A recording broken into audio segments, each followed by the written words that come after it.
Hello everyone. So friends, welcome to Takshashila learning. And आज के इस करंट अफेयर्स के सेशन में हम डिस्कस करेंगे मेनली 4th ऑफ सितंबर और 5th ऑफ सितंबर के अभी तक के जितने भी इंपॉर्टेंट न्यूज और अपडेट्स हैं उनको। और आपको पता होगा कि इसी तरीके से हम ये करंट अफेयर्स का शो आपके लिए डेली बेसिस पर लेके आते हैं। तो आपको क्या करना है, इन वीडियोस को रोज देखना है पूरा, और साइड बाय साइड आप इंपॉर्टेंट की पॉइंट्स को भी नोट डाउन करते चला करें। अपार्ट फ्रॉम इट, अगर आप हमारे इस यूट्यूब चैनल को सब्सक्राइब कर लेंगे, नोटिफिकेशन बेल को प्रेस कर देंगे, तो आपके पास हमारी सारी आने वाली अपकमिंग वीडियोस का अपडेट भी लगातार मिलता रहेगा। चाहे देखिए किसी भी कंपटीटिव एग्जाम की प्रिपरेशन कर रहे हो, चाहे मैं बात करूं एसएससी, रेलवे, बैंकिंग या इंश्योरेंस एग्जाम की, आपको इन सभी एग्जाम से रिलेटेड क्वांट, रीजनिंग, इंग्लिश और जनरल अवेयरनेस पर वीडियोस लगातार बेसिस पर हम यहाँ पे डालते रहते हैं। तो आप उन वीडियोस को भी जरूर देखा करें। और स्टार्ट करते हैं आज का भी हमारा शो। तो पहला इंपॉर्टेंट अपडेट है कि इंडिया जो है आने वाले दिनों में होस्ट करने वाला है एक तो क्वाड मीट और साथ ही साथ 2+2 डायलॉग। अभी दोनों देखिए बेसिकली है क्या। तो देखिए जहां तक क्वाड मीट की बात है तो इसकी फुल फॉर्म है क्वाड्रिलेटरल सिक्योरिटी डायलॉग, जिसमें देखिए बेसिकली 4 कंट्रीज का एक ग्रुप है, जिसमें इंडिया, ऑस्ट्रेलिया, जापान और यूनाइटेड स्टेट्स इसके मेंबर है। और साथ ही साथ जहां तक 2+2 डायलॉग की बात है तो ये देखिए इंडिया और अमेरिका के बीच में बायलेटरली मीटिंग होती है। ठीक है। अगर बात करें आगे, तो ये जो इन्फॉर्मेशन है कि आने वाले दिनों में ये दोनों जो इवेंट्स है इंडिया होस्ट करने वाला है, इसके बारे में खुद मिनिस्ट्री ऑफ एक्सटर्नल अफेयर्स ने बताया है at the regular weekly briefing. और जैसे मैं आपको बता रहा था, इस क्वाड मीट या क्वाड्रिलेटरल सिक्योरिटी डायलॉग के बारे में, ये एक इनफॉर्मल स्ट्रेटेजिक फोरम है जिसे देखिए स्टार्ट किया गया था 2007 के अंदर, और ये 4 कंट्रीज इसका मेंबर है। और साथ ही साथ बात करें तो इनमें से 2 कंट्रीज जापान और ऑस्ट्रेलिया ने देखिए इंडिया को एश्योर भी किया कि वो काफी ज्यादा बड़े अमाउंट में जो है इंडिया में इन्वेस्टमेंट भी करने वाले हैं, चाहे वो इंफ्रास्ट्रक्चर टेक्नोलॉजी हो गई और साथ ही साथ सप्लाई चेन। आपको पता देखिए इस टाइम पे ऑलमोस्ट बहुत सारी कंट्रीज जो है वो चाइना पे डिपेंडेंट है, क्योंकि ऑलमोस्ट सभी कंपनीज का जो मैन्युफैक्चरिंग वगैरह के जो सेंटर्स है, जो प्लांट्स है, वो चाइना के अंदर है। इसी वजह से चाइना पर काफी हद तक कंट्रीज डिपेंडेंट है सप्लाई चेन में। और अभी जो देखिए, चाहे वो कोविड के बाद हम बात करें, जो एक रिस्पॉन्सिबिलिटी चाइना की होनी चाहिए थी, चाहे वो इन्फॉर्मेशन देने से रिलेटेड या उसके बाद, आप देखेंगे चाइना ने उस रिस्पॉन्सिबिलिटी को कहीं ना कहीं पूरा नहीं किया। इसके अलावा इंडिया के साथ भी आप देख सकते हैं जिस तरीके से एलएसी पर अभी स्टैंड ऑफ चल रहा है। तो इसकी वजह से जो है इस टाइम पे बहुत इंपॉर्टेंट है कि जो सप्लाई चेन है वो चाइना से हटा के बाकी कंट्रीज में लगाई जाए, और इसमें इंडिया एक काफी अच्छी अपॉर्चुनिटी हो सकती है अगर इंडिया में इन्वेस्टमेंट होती है। तो इसके अलावा, और मैंने जैसे बताया, दोनों इवेंट्स जो है वो काफी इंपॉर्टेंट है, क्योंकि इस टाइम पे इंडिया और चाइना के बीच में जो एलएसी पर स्टैंड ऑफ चल रहा है उसको भी ध्यान में रखते हुए। क्लियर है। तो इस पर जो भी देखिए अपडेट होगा वो मैं आपके साथ आगे भी शेयर करता रहूंगा। नेक्स्ट बात करते हैं, आरबीआई ने रिवाइज कर दिया है पीएसएल की गाइडलाइंस को, यानी प्रायोरिटी सेक्टर लैंडिंग। आपको देखिए पता होगा कि कौन कौन से हमारे प्रायोरिटी सेक्टर में आ जाते हैं, जैसे एक तो एग्रीकल्चर है, ठीक है, एमएसएमई हो गया, ठीक है। इसके अलावा जो हमारे weaker sections of the society है उनको लोन देना, ये सारे देखिए प्रायोरिटी सेक्टर में आ जाते हैं, जिसको देखिए बैंक्स को मैंडेटरी होता है कि इनको लोन दे, ठीक है, कुछ परसेंट। अब इसमें देखिए जो हमारे स्टार्टअप्स होते हैं उनको भी इसमें इंक्लूड कर लिया गया प्रायोरिटी सेक्टर के अंदर। तो इसी में बात करते हैं। So RBI has revised priority sector lending guidelines to address regional disparity in the flow of priority sector credit. जहां तक देखिए इसकी डेफिनेशन की बात है, मैंने आपको बताया ही कि priority sector loans refer to loans that bank need to mandatory lend to economically weaker sections of the society. और इसमें देखिए इन्होंने गाइडलाइंस को रिवाइज इसलिए भी किया क्योंकि ये ऑब्जर्व किया गया था कि higher weightage have been assign to incremental priority sector credit in identified districts where priority sector credit flow is comparatively low. यानी देखा गया कि कुछ जगहों पे तो देखिए काफी कम दिया जा रहा है, ठीक है ना, लोन, जबकि कुछ डिस्ट्रिक्ट्स या एरियाज ऐसे हैं जहां पे काफी ज्यादा है। तो इसलिए बेसिकली डिस्पैरिटी ना रहे, इसलिए इन गाइडलाइंस को रिवाइज किया गया। और जहां तक मैंने आपको बताया कि अब स्टार्टअप्स को भी फंड किया जाएगा इसी प्रायोरिटी सेक्टर के अंदर अप टू 50 करोड़ रुपीज। इसके अलावा जो फार्मर्स अगर इंस्टॉल करना चाहते हैं solar power plants for grid connected agriculture pumps, तो उसको भी देखिए इसके अंदर इंक्लूड किया जाएगा। इसके अलावा अगर वो बायो गैस प्लांट सेटअप करना चाहते हैं तो उसको भी अब इसके अंदर इंक्लूड किया गया है, ठीक है, प्रायोरिटी सेक्टर के अंदर। तो ये थे आरबीआई ने जो रिवाइज किए अपडेट्स। इसके अलावा भी देखिए काफी सारी गाइडलाइंस थी जिसको आपको हमारी वेबसाइट पे मिल जाएगा अगर आप डिटेल में पढ़ना चाहते हैं तो, ठीक है।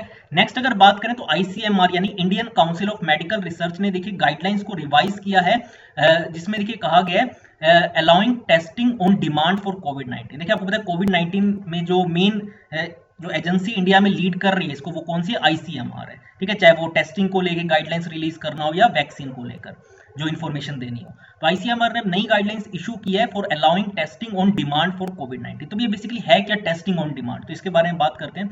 ICMR has issued a new advisory on covid testing strategies, जिसके अंदर कहा गया है कि आपको टेस्टिंग ऑन डिमांड, कोई भी इंडिविजुअल अगर देखिए टेस्ट करवाना चाहता है, खासकर अगर वो देखिए किसी दूसरी कंट्री से या किसी स्टेट से ट्रेवल करके आ रहा है, तो मैंडेटिंग कि एक जरूरी है कि वो नेगेटिव कोविड-19 टेस्ट करा ले at the point of entry. ये देखिए स्टेट्स की रिस्पॉन्सिबिलिटी रहेगी कि वो इस तरीके से एक व्यवस्था बनाए ताकि जैसी कोई अंदर आए स्टेट के अंदर या किसी बाहर की कंट्री से है तो उसका ऑन द स्पॉट जो है वो टेस्ट किया जाए। ठीक है, अगर बात करें इस एडवाइजरी को कहा गया कि that 100% of people living in containment zone should be tested by rapid antigen test. आपको देखिए पहले के कंपैरिजन में अब काफी ज्यादा टेक्नोलॉजी इसके अंदर टेस्टिंग के अंदर उसको भी इंप्रूव किया गया, और जो रैपिड एंटीजन टेस्ट होते हैं उसमें आपको देखिए 10 से 15 मिनट के अंदर अपना रिपोर्ट पता चल जाता है। ठीक है ना, तो जो भी लोग खासकर कंटेनमेंट जोन से आ रहे हैं उनका तो देखिए इन्होंने सजेस्ट किया कि आप 100% सभी स्टेट्स को कि आप इनका टेस्ट करें। ठीक है, particularly in cities where there has been wide spread transmission of the infection. ठीक है, इसके अलावा जो है उन्होंने ये भी एडवाइस किया कि testing of all symptomatic individuals with in a history of international travel in the last 14 days. अगर किसी की देखिए ट्रैवल हिस्ट्री है खासकर किसी बाहर की कंट्री से इन द लास्ट 14 डेज, उनका भी देखिए टेस्ट होना चाहिए अगर वो सिम्प्टोमेटिक है तो।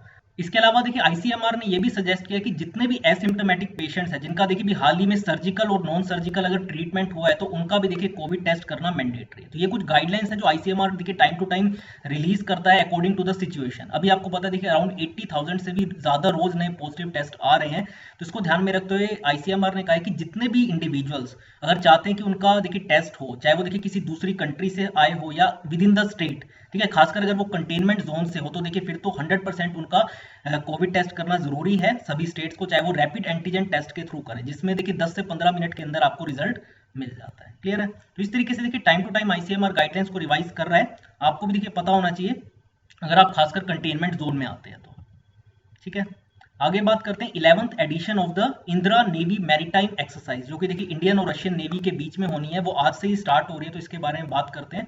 सो the 11th edition of Indra navy basically जो कि एक बाइनियल बायलेटरल मैरीटाइम एक्सरसाइज है इंडियन और रशियन नेवी के बीच में, वो आज से स्टार्ट हो रही है बे ऑफ बंगाल के अंदर। ये देखिए स्टार्ट हुई थी 2003 से एक्सरसाइज इंदिरा नेवी।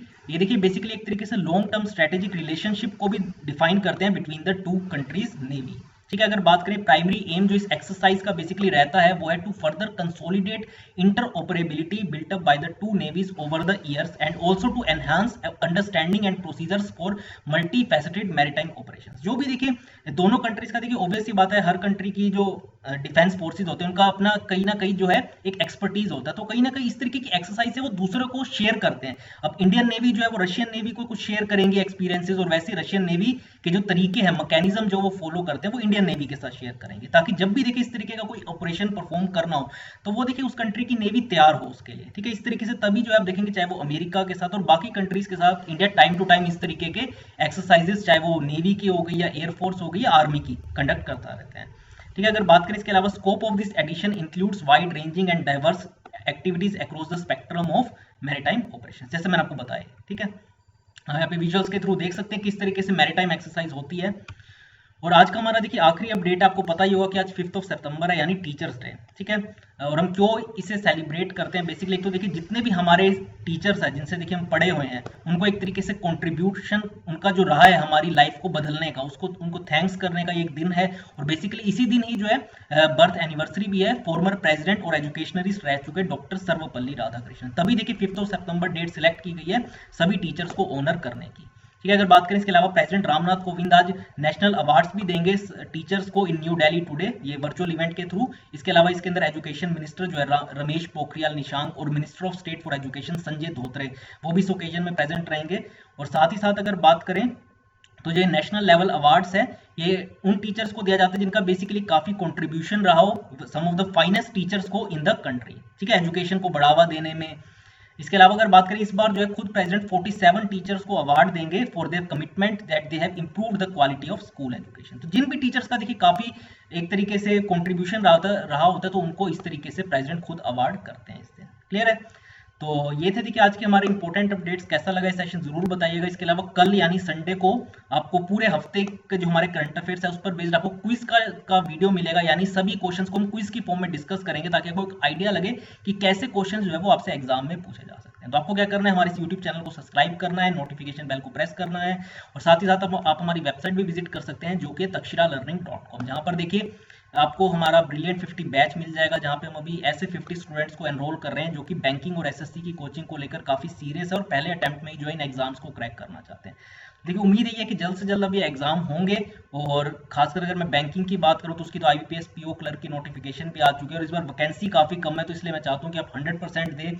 ठीक है, तो आप हमारी वेबसाइट भी विजिट कर सकते हैं और हमारे यूट्यूब चैनल को तो सब्सक्राइब करें ही करें। तो आज की इस वीडियो में इतना ही फ्रेंड्स, थैंक्स अ लॉट।